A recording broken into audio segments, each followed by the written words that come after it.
I'm Jane King at the NASDAQ. Some of your favorite snacks could have a new owner soon.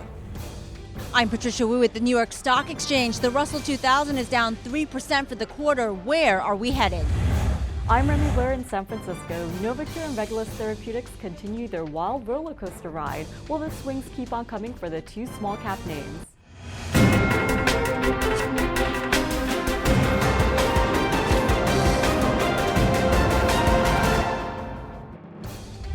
Hello and welcome to Small Cap Nation. I'm Jane King at the NASDAQ market site in Times Square. There's a $2 billion deal in the snack business. Snyder's-Lance, best known for its pretzels, is buying Diamond Foods. Diamond makes those Emerald Nuts, Pop Secret popcorn, and Kettle brand chips. The deal comes as more consumers choose healthier and more natural food products. Well, it is a tough day for MacroCure investors. Shares are down some 70%, and that's after the Israeli biotechnology company said that it would analyze all strategic options after its cell therapy for hard-to-treat wounds failed a late-stage U.S. study.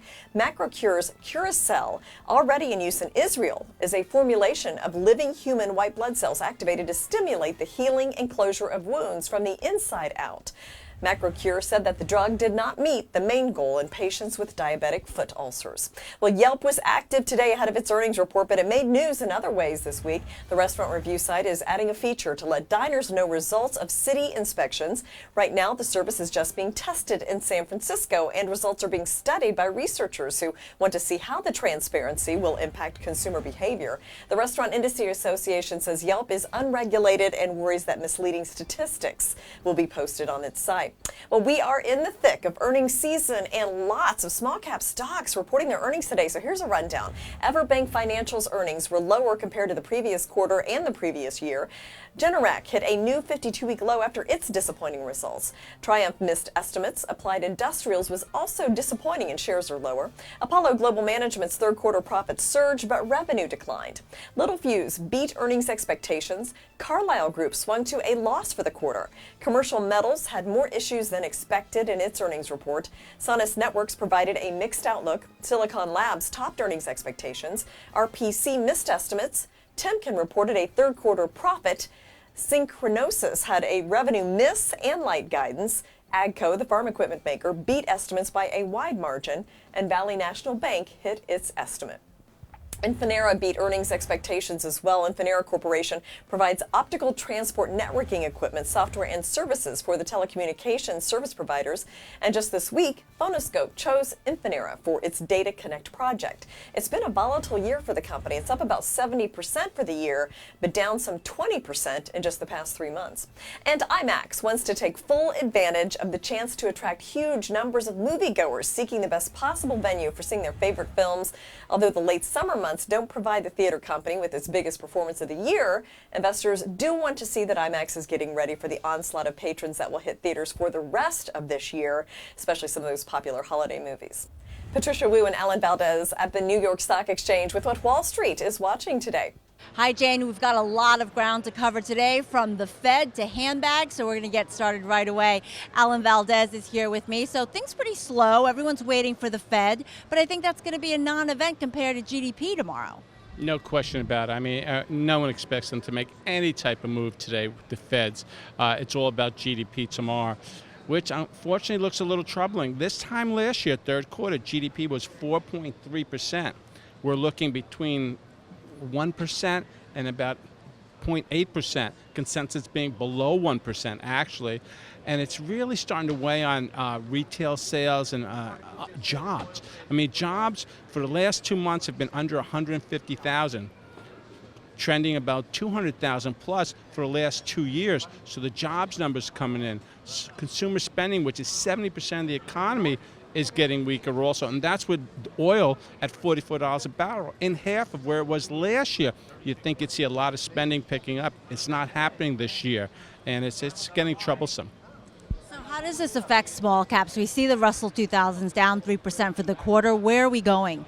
You know, that's the billion-dollar question. But if you look at some groups like, say, Coach, retail handbag wear, their sales had a good day yesterday. They were up 4%, the stock share price, but overall they're down 15% on the year.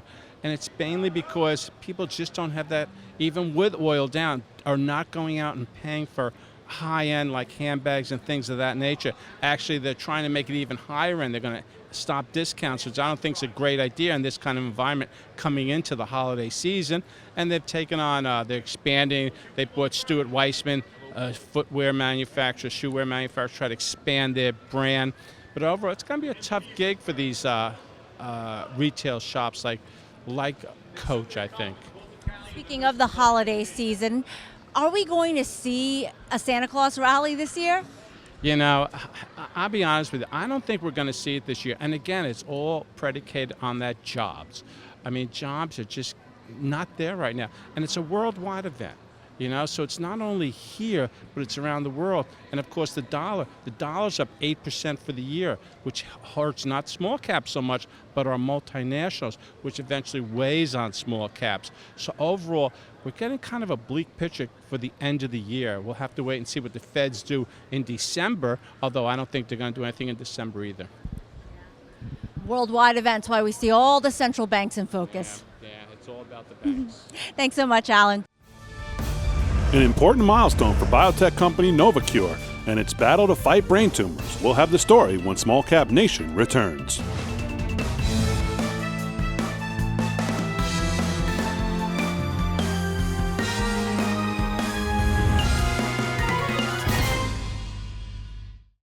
Guys, I got the jerseys. El Nino. Aquí. Spray Dan. Oh, yeah. Don Ovan. Think that's me? You guy. It's $40. Can you cover that? I'll send it to you right now. Done. Okay, got it. So hat-trick Rick, he's the best player on our team. You get the ball, you give it to him. Great. Rick.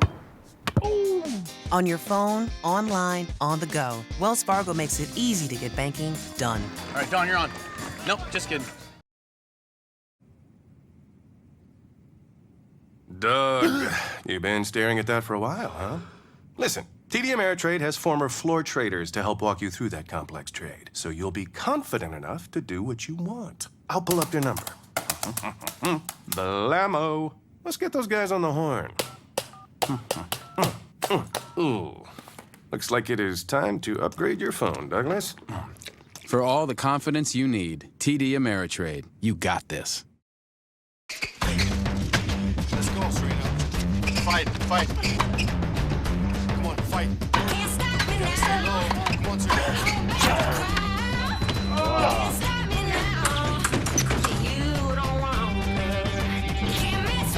Back to the top. Here we go. 2, 4, 5, 6. Whoa, stop. Let's go back. 1, 2. Whoa, we're going to stop there. I bet we can do it even better. It took tennis legend Serena Williams, fencing champion Tim Morehouse, and the world-famous Rockettes years to master their craft.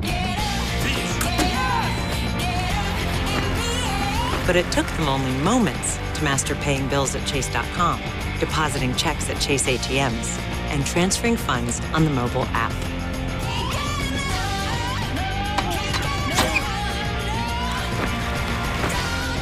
Technology designed for you, so you can easily master the way you bank. October is drawing to a close, but it will be a month to remember for Novacure, the oncology company getting the attention of analysts. What's the consensus for Novacure? Remy Blair is in San Francisco with the latest on small cap news out of Silicon Valley. Hi Jane, Novacure is back in the spotlight. At the beginning of the month, the company's IPO missed its private valuation and it was cited as one of the latest companies hit by the valuation problem in biotech and healthcare. But after going public, Novacure announced FDA approval for Optune for brain cancer patients. The non-invasive medical device combined with temozolomide to treat glioblastoma, which is one of the more aggressive forms of brain cancer. In terms of analyst coverage, JMP Securities began coverage on Novacure with an outperform rating and $43 price target. Meanwhile, Wedbush Securities initiated coverage on the company also with an outperform rating but with a price target of $30. And JP Morgan initiated coverage on the company with an overweight rating with a $29 target. The Optune treatment is being called a game changer for glioblastoma, or GBM. Now, how does the treatment work? Good question, Jane. Optune is the first FDA-approved therapy in over a decade to show statistically noteworthy extension of survival in newly diagnosed patients with GBM. The 2-year survival rate among patients treated with Optune in combo with temozolomide was 50% higher than in patients treated with temozolomide alone. Now, the portable non-invasive medical device sits on the patient's head like a cap, and it's designed for continuous use. The patient must be connected to a battery pack with a power generator for at least 18 hours per day. The adhesive pads inside the device have electrodes underneath them that rest on the surface of the scalp, and the pads provide a non-invasive electrical field within areas of the brain tumor. The electrical fields disrupt cancer cell division by sending them into a process called apoptosis or cell death. Novocure reported earnings earlier this week. What do the financials look like? Well, the company reported operating and financial results for the 3 and 9 months ended September 30th, 2015. The company reported third quarter EPS of $2.09 versus $1.45 reported last year. Revenue for the quarter came in at $8.95 million versus $4.37 million reported last year. Novocure currently has a market cap of just under $2 billion. And in terms of its product offerings, the monthly list price for Optune currently stands at $21,000. Now, the price tag includes the delivery system as well as services. The Optune treatment is covered by many insurance plans. As for the share price, it is off recent highs, but it continues to eke out gains after pricing its recent IPO below its last private round.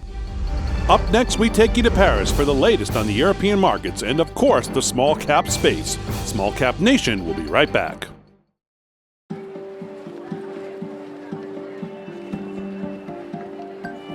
Good. Very good. You see something moving off the shelves, and your first thought is to investigate the company. You are type E. Yes, investment opportunities can be anywhere. Or not. But you know the difference. E-Trade's barcode scanner. Shorten the distance between intuition and action. E-Trade. Opportunity is... Before they sat down, one more time, just for themselves. Before the last grandchild graced the stage. Before Katie and her husband hit that rough patch. Before Kevin finally came home and the first grandchild arrived. Before the sons-in-law, daughters-in-law, and Brad's brief brush with the law.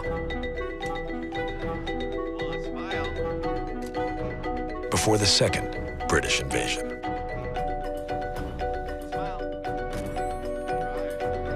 Before Katie, Debbie, Kevin, and Brad. Before they became a family. There was a connection that started it all and made the future the wonderful thing it turned out to be. We know we're not the center of your life, but we'll do our best to help you connect to what is.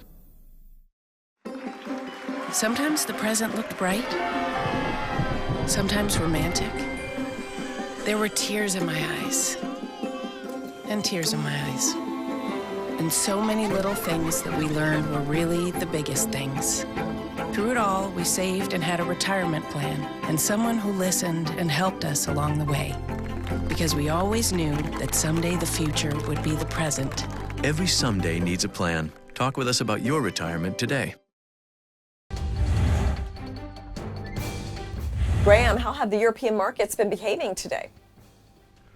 Well, Jane, the markets continue to remain somewhat jittery ahead of the final outcome of the Federal Reserve meeting.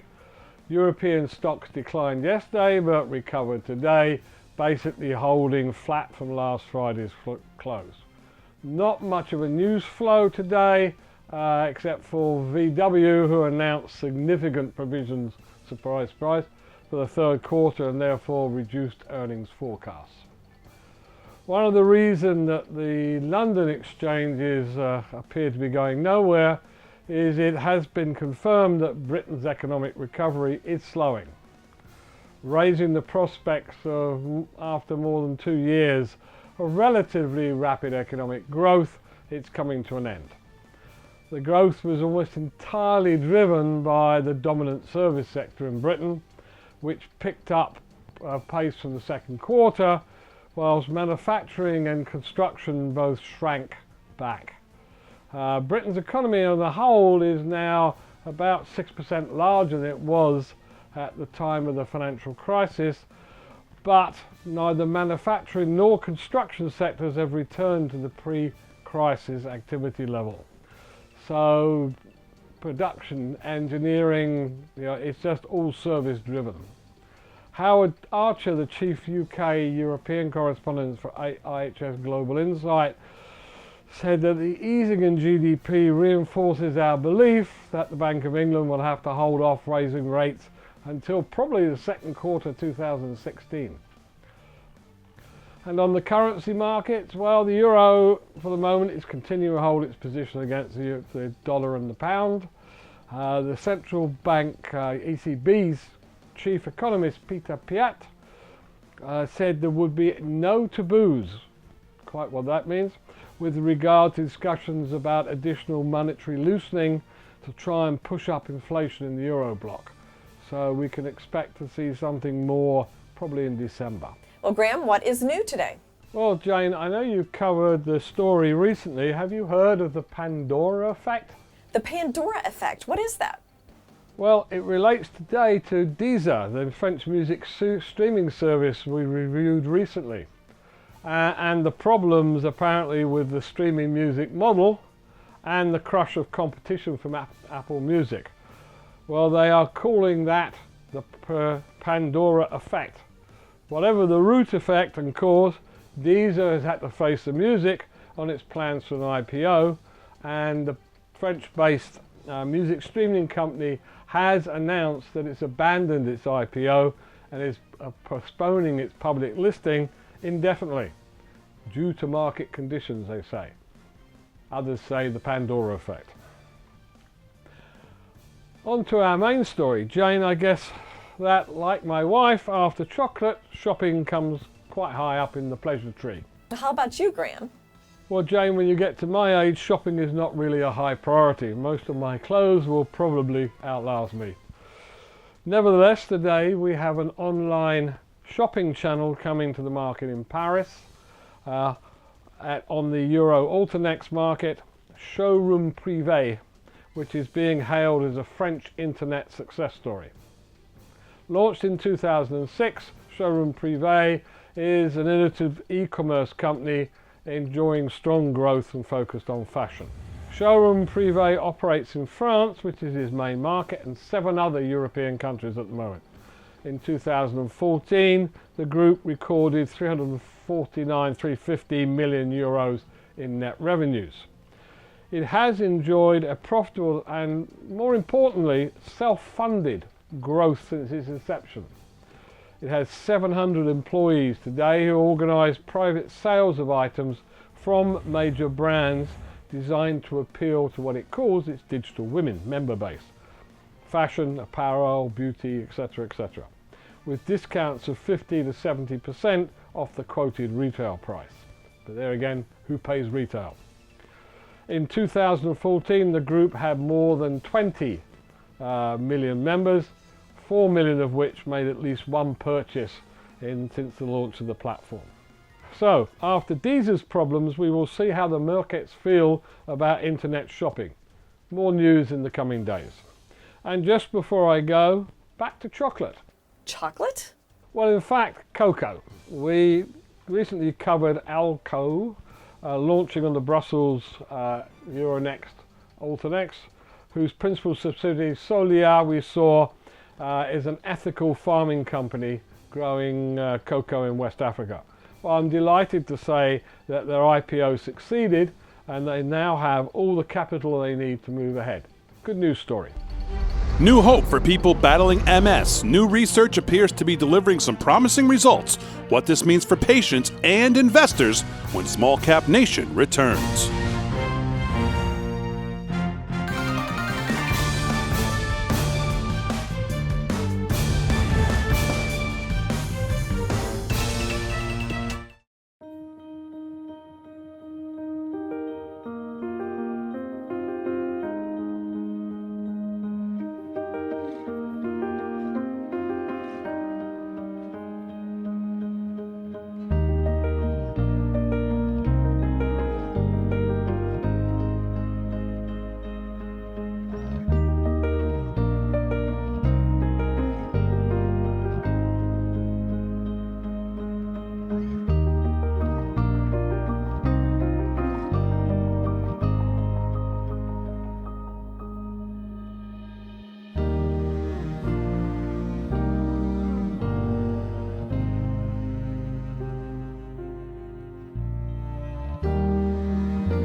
Everyone works hard for a reason. Working together Graham, what else are we expecting?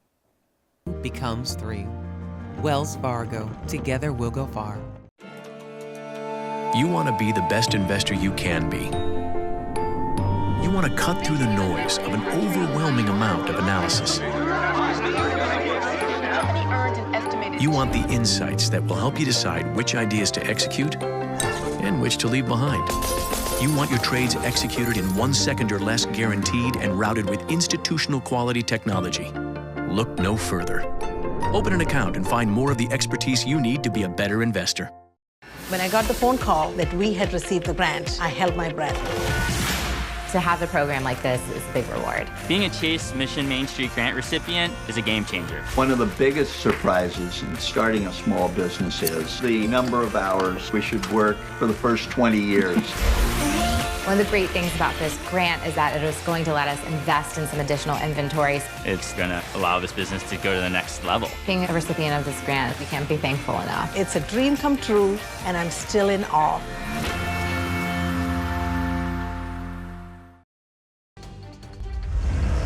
Milestone payments are a big deal for small cap biotech companies. What's the latest update on Regulus Therapeutics' partnership with Biogen?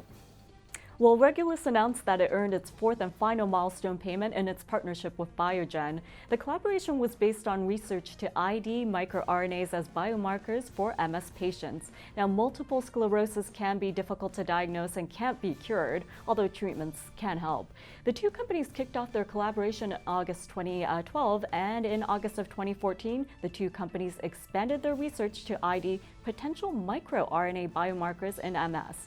Now, Regulus has realized the full potential of the collaboration and earned $3.7 million in payments from Biogen. That means that the current collaboration agreement has concluded.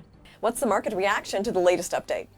Well, it's turning into a wild roller coaster ride for share prices. Regulus popped at the open in midweek trade, but came off session highs only to dip lower. But as the day progresses, the stock is tracking back up. For Regulus, the company's micromarkers division used its technology platform and bioinformatics knowledge to analyze the treatment effects of a Biogen relapsing MS drug, and the effects on circulating microRNA profiles previously ID'd by Regulus were analyzed. The company's CEO and president says it identified a promising microRNA biomarker for MS, which is a critical step to understanding how microRNAs may change response to drug treatment. This biopharma name is way off its 52-week high of $25.60 a share. In today's session, its range has been limited, hovering near flat at $6.60. What can we expect ahead of the company's earnings report? Well, Jane, if you take a step back, it's down for the month and the year. Its year-to-date performance is down by over 60%. Regulus will report earnings on November 4th. And in its most recent quarter, Regulus Therapeutics had actual sales of $3.834 million, which topped expectations. Historically, Regulus Therapeutics has been trading with a 52-week low of $5.85 and a 52-week high of $25.60. It currently has a market cap of $354.2 million. And in terms of analyst ratings, it is still rated a strong buy by analysts that cover the company. We'll just have to see the figures that come in next week. Straight ahead, what to buy, sell, and hold. The latest picks from the experts when Small Cap Nation returns. Guys, I got the jerseys. El Nino. Aquí. Spray Dan. Oh, yeah. Don Ovan. I think that's me. You guy. It's $40. Can you cover that? I'll send it to you right now. Done. Okay, got it. So hat-trick Rick, he's the best player on our team. You get the ball, you give it to him. Great. Rick. On your phone, online, on the go, Wells Fargo makes it easy to get banking done. All right, Don, you're on. Nope, just kidding. Doug, you've been staring at that for a while, huh? Listen, TD Ameritrade has former floor traders to help walk you through that complex trade, so you'll be confident enough to do what you want. I'll pull up their number. Blammo. Let's get those guys on the horn. Ooh. Looks like it is time to upgrade your phone, Douglas. For all the confidence you need, TD Ameritrade. You got this. Let's go, Serena. Fight. Come on, fight. Can't stop me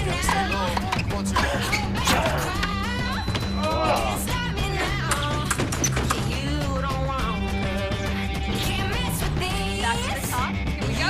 2, 3, 4, 5, 6. Whoa, stop. Let's go back. 1, 2. Whoa, we're going to stop there. I bet we can do it even better. It took tennis legend Serena Williams, fencing champion Tim Morehouse, and the world-famous Rockettes years to master their craft. But it took them only moments to master paying bills at Chase.com, depositing checks at Chase ATMs, and transferring funds on the mobile app.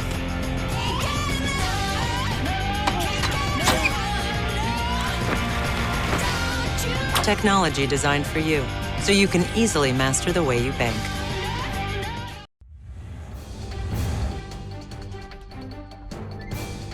In buy-sell hold actions today, Darling Ingredients was rated neutral at J.P. Morgan. American Campus Community raced to outperform at Robert Baird. Del Taco also rated neutral at J.P. Morgan. The restaurant chain announced it would close almost all of its Texas stores. Five Below was cut to sell at Goldman. Meditata Solutions was raised to a buy at Topeka, and Viad raised to a new buy at B. Riley. Thanks for joining us for Small Cap Nation, and we'll see you back here tomorrow. Until then, check back for the latest news and research on smallcapnation.com, Facebook, and Twitter.